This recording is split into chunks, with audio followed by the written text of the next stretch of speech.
ಮಂಡಳಿಯವರು ಏನು ಮಾಡಿದ್ದಾರೆ, blue ಪ್ರಿಂಟನ್ನು provide ಮಾಡಿದ್ದಾರೆ. ಇದು ಕ್ವಶನ್ ಪೇಪರ್ ಡಿಸೈನ್ ಅಂತ ಅಂತಾರೆ. ಪ್ರಶ್ನೆ ಪತ್ರಿಕೆ ವಿನ್ಯಾಸ ಮತ್ತು ಅಂಕಗಳ ವಿಭಜನೆ, question paper design and mark distribution ಅಂತಾರೆ. ಅದನ್ನು ಈ ಸರಿ ಬೋರ್ಡ್ದವರು ರಿಲೀಸ್ ಮಾಡಿದ್ದಾರೆ. ಆಲ್ರೆಡಿ ನಾನು ಏನು ಮಾಡಿದ್ದೀನಿ, ಕನ್ನಡದಲ್ಲಿ ಈ ಬ್ಲೂ ಪ್ರಿಂಟನ್ನು ಕೊಟ್ಟಿದ್ದೀನಿ, ಹಿಂದಿಯಲ್ಲಿನೂ ಕೂಡ ಕೊಟ್ಟಿದ್ದೀನಿ. ಸೊ ಇವತ್ತು ಸೈನ್ಸಲ್ಲಿ ಕೊಡ್ತಾ ಇದ್ದೀನಿ. ಉಳಿದ ಎಲ್ಲ ವಿಷಯಗಳ ಒಂದು ವಿಡಿಯೋಗಳನ್ನು ಇದೇ ವಿಡಿಯೋದ ಡಿಸ್ಕ್ರಿಪ್ಷನ್ ಬಾಕ್ಸ್ನಲ್ಲಿ ಪೋಸ್ಟ್ ಮಾಡ್ತಾನೆ ಹೋಗ್ತೀನಿ. ದಯಮಾಡಿ ಅವುಗಳನ್ನು ನೋಡಿ. ಈ ವಿಡಿಯೋವನ್ನು ಲೈಕ್, ಶೇರ್ ಮತ್ತು ಸಬ್ಸ್ಕ್ರೈಬ್ ಮಾಡೋದನ್ನು ಮಾತ್ರ ಮರೆಯದಿರಿ. ಸೈನ್ಸಲ್ಲಿ ಹೇಗೆ ಇದೆ ಅಂತಕ್ಕಂಥದ್ದನ್ನು ಸೊ ನಾನು ಮೇನಾಗಿ ಇಂಪಾರ್ಟೆಂಟ್ ಆಗಿರ್ತಕ್ಕಂಥ ಕಂಟೆಂಟ್ಗಳನ್ನು ಮಾತ್ರ ನಿಮ್ಮ ಜೊತೆ ಶೇರ್ ಮಾಡ್ತಾ ಹೋಗ್ತೀನಿ. ಸೊ ಅದನ್ನು ಮಾತ್ರ ನೀವೇನು ಮಾಡಬೇಕು, ಪರೀಕ್ಷಾ ದೃಷ್ಟಿಯಿಂದ ನೆನಪಿನಲ್ಲಿ ಇಟ್ಕೊಳ್ಳೇಬೇಕು. ಓಕೆನಾ? ಎಸ್. ಇನ್ನು ಫಸ್ಟ್ ಡೈರೆಕ್ಟಾಗಿ ತೆಗೆದುಕೊಂಡು ಹೋಗ್ತೀನಿ. ಎಸ್, ಮುಖ್ಯಾಂಶಗಳ ಆಧಾರಿತ ಘಟಕಗಳು ಮತ್ತು ಅಂಕ ವಿಭಜನೆ ಅಂತ ಕರೀತಾರೆ. ಥೀಮ್ಸ್ ವೈಸ್ ಮಾರ್ಕ್ಸ್ ಡಿಸ್ಟ್ರಿಬ್ಯೂಷನ್ ಅಂತ ಕರೆದಿದ್ದಾರೆ. ಸೊ ಮೊದಲ ಥೀಮ್ ಇರೋದು ನಿತ್ಯ ಜೀವನದಲ್ಲಿ ಪದಾರ್ಥಗಳು ಅಂತ. ಇದರಲ್ಲಿ 4 ಪಾಠಗಳು ಬರ್ತವೆ. ರಾಸಾಯನಿಕ ಕ್ರಿಯೆಗಳು ಮತ್ತು ಸಮೀಕರಣಗಳು, ಆಮ್ಲಗಳು, ಪ್ರತ್ಯಾಮ್ಲಗಳು ಮತ್ತು ಲವಣಗಳು, ಲೋಹ ಮತ್ತು ಅಲೋಹಗಳು, ಜೊತೆಗೆ ಕಾರ್ಬನ್ ಮತ್ತು ಅದರ ಸಂಯುಕ್ತಗಳು ಅಂತಕ್ಕಂಥದ್ದು. ಈ 4 ಪಾಠದಿಂದ ಏನು ಮಾಡಿದ್ದಾರಪ್ಪ ಅಂದರೆ 25 ಅಂಕಗಳನ್ನು ಇಟ್ಟಿದ್ದಾರೆ. ಅಂದರೆ 6 4 24, 1 7 ಮಾರ್ಕ್ಸ್ ಅಂತ ತಿಳ್ಕೊಡ್ರಿ. ಅಂದರೆ ಪ್ರತಿ ಪಾಠಕ್ಕೆ 6 6 6 7 ತನ್ನಾಗಿ ಏನು ಮಾಡಿದ್ದಾರೆ, ಮಾರ್ಕ್ಸ್ಗಳನ್ನು ಡಿಸ್ಟ್ರಿಬ್ಯೂಷನ್ ಮಾಡಿದ್ದಾರೆ. ರಾಸಾಯನಿಕ ಕ್ರಿಯೆಗಳು ಮತ್ತು ಸಮೀಕರಣಗಳು, ಆಮ್ಲ, ಪ್ರತ್ಯಾಮ್ಲ ಮತ್ತು ಲವಣಗಳು, ಲೋಹ ಮತ್ತು ಅಲೋಹಗಳು, ಕಾರ್ಬನ್ ಮತ್ತು ಅದರ ಸಂಖ್ಯೆಗಳು 25 ಮಾರ್ಕ್ಸ್ ಬರ್ತಾವೆ. ನೆನಪಿನಲ್ಲಿ ಇಟ್ಕೊಡ್ರಿ. ಇನ್ನು ಎರಡನೇ ಥೀಮ್ಗೆ ಹೋಗೋಣ. ಜೀವ ಜಗತ್ತು ಅಂತಕ್ಕಂಥ ಪಾಠ.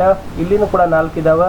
ಜೀವಕ್ರಿಯೆಗಳು, ನಿಯಂತ್ರಣ ಮತ್ತು ಸಹಭಾಗಿತ್ವ, ಜೀವಿಗಳು ಹೇಗೆ ಸಂತಾನೋತ್ಪತ್ತಿ ನಡೆಸ್ತವೆ, ಅನುವಂಶೀಯತೆ. ಇಲ್ಲಿನೂ ಕೂಡ ಏನು ಮಾಡಿದ್ದಾರೆ, 25 ಅಂಕಗಳನ್ನು ಇಟ್ಟಿದ್ದಾರೆ.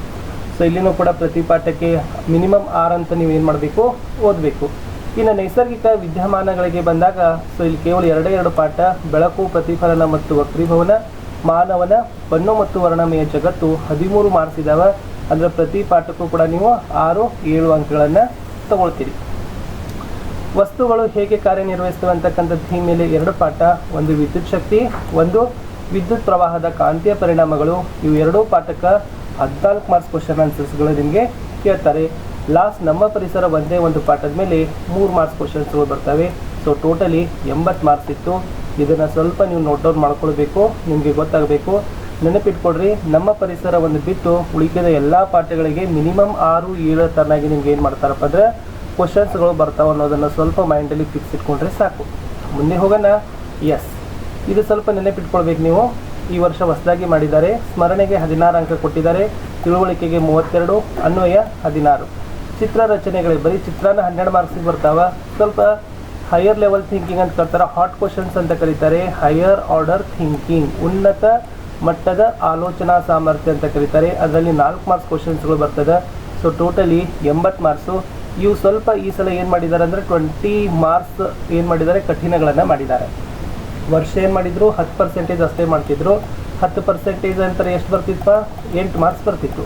ಬಟ್ ಈ ಸಲ ಏನು ಮಾಡಿದ್ದಾರೆ, 20ರಷ್ಟು ಕಠಿಣತೆ ಮಟ್ಟಗಳನ್ನು ಕೊಡಾಕತ್ತಾರೆ. ಸೊ 20% ಅಂತಂದರೆ ಎಷ್ಟಾಯಿತು, 8 16 ಮಾರ್ಕ್ಸ್ ನಿಮಗೆ ಏನಾಗ್ತವಪ್ಪ ಅಂದ್ರೆ ಡಿಫಿಕಲ್ಟ್ ಆಗಿರ್ತಕ್ಕಂಥ ಕಠಿಣ ಮಟ್ಟದ ಪ್ರಶ್ನೆಗಳು ಬರ್ತವೆ. ಇದು ಬರೀ ಸೈನ್ಸಲ್ಲ, ಎಲ್ಲ ವಿಷಯಗಳಲ್ಲಿ ಕೂಡ ಅವರು ಇದೇ ತನ್ನಾಗಿರ್ತಕ್ಕಂಥ ಪ್ಯಾಟರ್ನ್ಗಳನ್ನು ಹಾಕ್ತಾ ಇದ್ದಾರೆ. ಸೊ ಮಾಮೂಲಿಯಾಗಿ ಬಹು ಆಯ್ಕೆ ಪ್ರಶ್ನೆಗಳು 8, 1 ಅಂಕದ 8, 2 ಅಂಕದ 8, 3 ಅಂಕದ 9, 4 ಅಂಕದ 1, 5 ಅಂಕದ 1 ಪ್ರಶ್ನೆಗಳು ನಿಮ್ಮ ಪರೀಕ್ಷೆಗಳಲ್ಲಿ ಬರ್ತವೆ. ಇದೇ ಹೇಳಿರ್ತಕ್ಕಂಥದ್ದು. ಸುಲಭವಾಗಿ 24 ಮಾರ್ಕ್ಸ್ ಪಡಿತೀರಿ, ಸಾಧಾರಣವಾಗಿ 40 ಮಾರ್ಕ್ಸ್ ಪಡಿತೀರಿ. ಕಠಿಣವಾಗಿ ಏನು ಮಾಡಿದಾರಪ್ಪ ಅಂದ್ರೆ 16 ಮಾರ್ಕ್ಸ್ಗಳು ನಿಮಗೆ ಕೊಟ್ಟಿದ್ದಾರೆ. ಈ ವರ್ಷ ಏನು ಮಾಡಿದ್ದಾರೆ ನೋಡಿ, 2024-25 ಶೈಕ್ಷಣಿಕ ವರ್ಷದಲ್ಲಿ 10ನೇ ತರಗತಿಯ ವಿದ್ಯಾರ್ಥಿಗಳು ಪರೀಕ್ಷಾ ದೃಷ್ಟಿಯಿಂದ ಚಿತ್ರರಚನಾ ಕೌಶಲ್ಯದಡಿಯಲ್ಲಿ ಕೆಳಗಿನ ಪಟ್ಟಿಯಲ್ಲಿ ನೀಡಲಾದ ಚಿತ್ರಗಳನ್ನು ಅಭ್ಯಾಸ ಮಾಡಬೇಕಾಗುತ್ತದೆ ಅಂತ ಕೊಟ್ಟಿದ್ದಾರೆ. ಈ ಸಲ ಅವರೇ ಏನು ಮಾಡಿದ್ದಾರಪ್ಪ ಅಂದ್ರೆ ಬೋರ್ಡ್ದವ್ರು ನಿಮಗೆ ಚಿತ್ರಗಳನ್ನು ಕೊಟ್ಟಿದ್ದಾರೆ. ಯಾವ ಪಾಠದಿಂದ ಯಾವ ಚಿತ್ರಗಳು ಬರ್ತಾವಂತ, ಎಷ್ಟು ಚಿತ್ರಗಳಿದಾವಂತ ನೋಡಿ. ಮಿನಿಮಮ್ 12 ಚಿತ್ರಗಳಿದಾವೆ. ಬಟ್ ನಾನು ಹೇಳ್ತಾ ಹೋಗ್ತೀನಿ. ರಾಸಾಯನಿಕ ಕ್ರಿಯೆಗಳು ಮತ್ತು ಸಮೀಕರಣಗಳಲ್ಲಿ ನೀರಿನ ವಿದ್ಯುತ್ ವಿಭಜನೆ ಇಂಪಾರ್ಟೆಂಟ್ ಅದ. ಆಮ್ಲ, ಪ್ರತ್ಯಾಮ್ಲಗಳು ಮತ್ತು ಲವಣಗಳಲ್ಲಿ ಸಾರಯುಕ್ತ ಸಲ್ಫ್ಯೂರಿಕ್ ಆಮ್ಲದೊಂದಿಗೆ ಸತುವಿನ ಚೂರುಗಳ ವರ್ತನೆ, ಅದು ಚಿತ್ರ. ಲೋಹ ಮತ್ತು ಅಲೋಹಗಳಲ್ಲಿ ಲೋಹದ ಹಬೆಯ ವರ್ತನೆ, ತಾಮ್ರದ ವಿದ್ಯುತ್ ವಿಭಜನೆ ಶುದ್ಧೀಕರಣ. ಜೀವಕ್ರಿಯೆಗಳಲ್ಲಿ ಪತ್ರರಂಧ್ರಗಳು, ಹೃದಯ ಮತ್ತು ನೆಫ್ರಾನ್ ಬರ್ತದೆ. ನಿಯಂತ್ರಣ ಮತ್ತು ಸಹಭಾಗಿತ್ವದಲ್ಲಿ ಮೆದುಳಿನ ಚಿತ್ರ ಬರ್ತದೆ.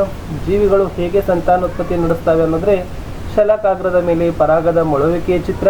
ಬೆಳಕಿನಲ್ಲಿ ನಿಮ್ನ ದರ್ಪಣ ಮತ್ತು ಈ ಪೀನ ದರ್ಪಣಗಳಲ್ಲಿ ಯಾವ ತರನಾಗಿರ್ತಕ್ಕಂಥ ವಸ್ತುಗಳ ಗಾತ್ರ ಸ್ವಭಾವ ಬಿಂಬ ಬಿಡ್ತದೆ ಅನ್ನೋದನ್ನು ಕೇಳಿದ್ದಾರೆ, ಅದು ಇಂಪಾರ್ಟೆಂಟ್ ಇದಾವ. ಮಾನವನ ಕಣ್ಣು ಮತ್ತು ವರ್ಣಮಯ ಜಗತ್ತಿನಲ್ಲಿ ಬಿಳಿ ಬಣ್ಣದ ರೋಹಿತದ ಪುನರ್ ಸಂಯೋಜನೆಯ ಚಿತ್ರ. ವಿದ್ಯುತ್ ಶಕ್ತಿಯಲ್ಲಿ ವಿದ್ಯುನ್ಮಂಡಲ ಚಿಹ್ನೆಗಳು 1 ಮಾರ್ಕ್ಸ್ ಕೇಳ್ತಾರೆ. ಸರಣಿ ರೋಧಕಗಳು, ಸಮಾಂತರ ರೋಧಕಗಳು ಅಂತಕ್ಕಂಥದ್ದು ಇಂಪಾರ್ಟೆಂಟ್ ಆಗಿರ್ತಕ್ಕಂಥ ಚಿತ್ರ. ಇನ್ನು ವಿದ್ಯುತ್ ಪ್ರವಾಹದ ಕಾಂತೀಯ ಪರಿಣಾಮಗಳಲ್ಲಿ ಈ ಕಾಂತೀಯ ಬಲರೇಖೆಗಳನ್ನು ಸೂಚಿಸ್ತಕ್ಕಂಥ ವೃತ್ತಾಕಾರದ ಮಾದರಿ ಚಿತ್ರ ಇಂಪಾರ್ಟೆಂಟ್ ಇದಾವೆ. ಇಷ್ಟು ನೀವೇನು ಮಾಡಬೇಕಾಗಿತ್ತಪ್ಪ ಅಂದರೆ 10 ಪಾಠಗಳಿಂದ ಚಿತ್ರಗಳನ್ನ ಕೇಳಿದ್ದಾರೆ. ಚೆನ್ನಾಗಿ ಪ್ರಾಕ್ಟೀಸ್ ಮಾಡಿದರೆ ಇವೇ ಚಿತ್ರಗಳು ನಿಮ್ಮ ಪರೀಕ್ಷೆಗಳಲ್ಲಿ ಬರ್ತಾವೆ. ಇನ್ನು ಹೇಳ್ತಾರೆ ಏನಪ್ಪ ಅಂದರೆ 20 ಮಾರ್ಕ್ಸ್ ಡಿಫಿಕಲ್ಟ್ ಅಂತ, ಹಾಗೇನಿಲ್ಲ. ನೀವು ಚೆನ್ನಾಗಿ ಸ್ವಲ್ಪ ಟೆಕ್ಸ್ಟ್ ಬುಕ್ಕನ್ನು ನೋಡ್ಕೋಬೇಕು. ಯಾರು ಪುಸ್ತಕಗಳನ್ನು ಚೆನ್ನಾಗಿ ಓದ್ತೀರಿ, ಪಿನ್ ಟು ಪಿನ್ನಲ್ಲಿರ್ತಕ್ಕಂಥ ಚಟುವಟಿಕೆಗಳನ್ನು, ಪ್ರಯೋಗಗಳನ್ನು, ಅವುಗಳ ಬಗ್ಗೆ ನಾಲೆಜ್ ಅದೆಲ್ಲ ಖಂಡಿತವಾಗಿ ಅವ್ರಿಗನ್ನ ಉತ್ತರಗಳನ್ನು ಸರಳವಾಗಿ ನೀವು ಕೊಡ್ಬೋದು. ಆಲ್ರೆಡಿ ನಾನು ಸೈನ್ಸಲ್ಲಿ ಪಾಸಿಂಗ್ ಪ್ಯಾಕೇಜಲ್ಲಿ 1 ಪಾರ್ಟ್ ವಿಡಿಯೋಗಳನ್ನು ಹಾಕಿದ್ದೀನಿ. ಅದರಲ್ಲಿ ಫಿಸಿಕ್ಸನ್ನು ಎಲ್ಲ ಕವರ್ ಮಾಡಿದ್ದೀನಿ, ಓಕೆನಾ. ಅದರಲ್ಲಿ 15+ ಅಂಕಗಳನ್ನು ನಿಮ್ಗೆ ಏನಾಗ್ತಾವಪ್ಪ ಅಂತಂದ್ರೆ ಬರ್ತಾವೆ. ಸೊ ಯಾರೆಲ್ಲ ನೋಡಿಲ್ಲಲ್ಲ, ಇದೇ ವಿಡಿಯೋದ ಡಿಸ್ಕ್ರಿಪ್ಷನ್ ಬಾಕ್ಸ್ನಲ್ಲಿ ಅಥವಾ ನಮ್ಮ ಯೂಟ್ಯೂಬ್ ಚಾನಲ್ನಲ್ಲಿ ಹೋಗಿ SSLC ಪಾಸಿಂಗ್ ಪ್ಯಾಕೇಜ್ 2025ರಲ್ಲಿ ಸೈನ್ಸಲ್ಲಿ ನೋಡಿ 50+ ಅಂಕಗಳು ಫಿಕ್ಸ್ ಅಂತಕ್ಕಂಥದ್ದೇ ಒಂದು ಥಂಬ್ನೇಲ್ಗಳನ್ನು ಕೊಟ್ಟಿದ್ದೀನಿ. ಸೊ ಅಲ್ಲಿ ಹೋಗಿ ನೀವೇನು ಮಾಡ್ಬೋದಪ್ಪ ಅಂದರೆ, ನಾವು ಎಷ್ಟು ಕ್ವಶನ್ ಆನ್ಸರ್ಸನ್ನು ಕೊಟ್ಟಿದ್ದೀವಿ ಅಷ್ಟು ಪರ್ಫೆಕ್ಟ್ ಮಾಡಿದರೂ ಕೂಡ ನೀವು ಪಾಸ್ ಆಗ್ತೀರಿ, ಆರಾಮ್ ಪಾಸ್ ಆಗ್ತೀರಿ, ಯಾವುದೇ ಚಿಂತೆ ಬೇಡ. ಇಷ್ಟು ಸೈನ್ಸಲ್ಲಿ ನಾನು ನಿಮಗೆ ಬ್ಲೂ ಪ್ರಿಂಟನ್ನು ಕೊಟ್ಟಿದ್ದೀನಿ. ಆಲ್ರೆಡಿ ಕನ್ನಡ ಆಯಿತು, ಹಿಂದಿ ಆಯಿತು, ಸೈನ್ಸ್ ಆಯಿತು. ಇನ್ನು ಇಂಗ್ಲೀಷ್, SS ಮತ್ತು ಮ್ಯಾಥಮೆಟಿಕ್ಸಲ್ಲಿನೂ ಕೂಡ ನಾನು ಬ್ಲೂ ಪ್ರಿಂಟ್ಗಳನ್ನು ಬಹಳ ಬೇಗನೆ ಶೇರ್ ಮಾಡ್ತೀನಿ. ಸೊ ನಾವು 10ನೇ ತರಗತಿಯ ಎಲ್ಲ ವಿಷಯಗಳಲ್ಲಿ ಕೂಡ ನಾವು ಏನು ಮಾಡ್ತಾ ಇದ್ದೀವಪ್ಪ ಅಂತಂದರೆ ಪಾಠದ ಪ್ರಶ್ನೋತ್ತರಗಳನ್ನು, ಪಾಸಿಂಗ್ ಪ್ಯಾಕೇಜ್ಗಳನ್ನು, ಕ್ವಶನ್ ಪೇಪರ್ಗಳನ್ನು, ಕೀ ಆನ್ಸರ್ಸ್ಗಳನ್ನು, ನಿಮ್ಮ ಎಕ್ಸಾಮ್ ದೃಷ್ಟಿಯಿಂದ ಏನೆಲ್ಲ ಇಂಪಾರ್ಟೆಂಟ್ ಇದ್ದಾವೆ ಅವೆಲ್ಲವನ್ನು ಸಹಿತ ಪೋಸ್ಟ್ ಮಾಡ್ತಾನೆ ಇದ್ದೀವಿ. ಅವೆಲ್ಲದರ ಲಿಂಕನ್ನು ನಾನು ವಿಡಿಯೋದ ಡಿಸ್ಕ್ರಿಪ್ಷನ್ ಬಾಕ್ಸ್ನಲ್ಲಿ ಕೊಡ್ತೀನಿ. ಸೊ ನೀವುಗಳು ಒಂದ್ಸರಿ ಹೋಗಿ ಅವುಗಳನ್ನು ಚೆಕ್ ಮಾಡಿ ಅಂತ ಹೇಳ್ತಾ, ನಮ್ಮದೇ ಒಂದು ವಾಟ್ಸಪ್ ಚಾನಲ್ ಅದ, ಟೆಲಿಗ್ರಾಮ್ ಗ್ರೂಪ್ ಅದ, ಲಿಂಕನ್ನು ವಿಡಿಯೋದ ಡಿಸ್ಕ್ರಿಪ್ಷನ್ ಬಾಕ್ಸ್ನಲ್ಲಿ ಕೊಟ್ಟಿದ್ದೀನಿ. ಸೊ ನೀವೆಲ್ಲರೂ ಕೂಡ ಏನು ಮಾಡ್ಬೋದು ಅಂದರೆ ವಾಟ್ಸಪ್ ಚಾನಲ್ ಮತ್ತು ಟೆಲಿಗ್ರಾಮ್ ಗ್ರೂಪ್ಗಳನ್ನು ಲಿಂಕಲ್ಲಿ ಬಂದು ಜಾಯ್ನ್ ಆಗೋದ್ರಿಂದ ನಾವು ಶೇರ್ ಮಾಡ್ತಕ್ಕಂಥ ವಿಡಿಯೋಗಳ ಲಿಂಕನ್ನು ನೀವು ಫಸ್ಟಾಗಿ ನೋಡ್ತೀರಿ. ಸೊ ಜೊತೆಗೆ ನಿಮ್ಗೆ ಏನಾದರೂ ಕೂಡ ಡೌಟ್ ಅನಿಸಿದ್ರು ಕೂಡ ತಾವುಗಳ ಕಮೆಂಟಲ್ಲಿ ನಮಗೆ ಬರೀಬಹುದು ಅಂತ ಹೇಳ್ತಾ, ನಿಮ್ಮ ಕಮೆಂಟ್ಗಳನ್ನು ಸಂದರ್ಭಾನುಸಾರವಾಗಿ, ಸಮಯಾನುಸಾರವಾಗಿ, ವಿಷಯಕ್ಕೆ ಉಪಯುಕ್ತ ಅನಿಸಿದರೆ ಮಾತ್ರ ಅವುಗಳನ್ನು ನಾವೇನು ಮಾಡ್ತೀವಿ, ರಿಪ್ಲೈಗಳನ್ನು ಕೊಡಲಿಕ್ಕೆ ಪ್ರಯತ್ನವನ್ನು ಪಡ್ತೀವಿ. ಸೊ ಇಲ್ಲಿಯವರೆಗೆ ವಿಡಿಯೋನ ವೀಕ್ಷಿಸಿದ್ದಕ್ಕಾಗಿ ಧನ್ಯವಾದಗಳು. ಈ ಬ್ಲೂ ಪ್ರಿಂಟ್ ತುಂಬ ಎಕ್ಸಾಮ್ಗೆ ಯೂಸ್ ಅದಾವ. ನಿಮ್ಮ ಪ್ರಿಪ್ರೇಟರಿ ಸೀರೀಸ್ ಆಗಿರ್ಬೋದು, ಆ್ಯನ್ಯುವಲ್ ಎಕ್ಸಾಮ್ಗೆ ಇದೇ ಬೇಸ್ ಮೇಲೆ ನಿಮಗೆ ಮಾರ್ಕ್ಸ್ ಡಿಸ್ಟ್ರಿಬ್ಯೂಷನ್ ಆಗಿ ಬರ್ತಾವೆ ಅಂತ ಹೇಳ್ತಾ ನಾನು ಸಿಗ್ತೀನಿ ಹೊಸ ವಿಡಿಯೋದಲ್ಲಿ. ನೋಡ್ತಾ ಇರಿ ನನ್ನ ಚಾನಲ್ನ ವಿಡಿಯೋಗಳನ್ನು. ಟೇಕ್ ಕೇರ್, ಬಾಯ್.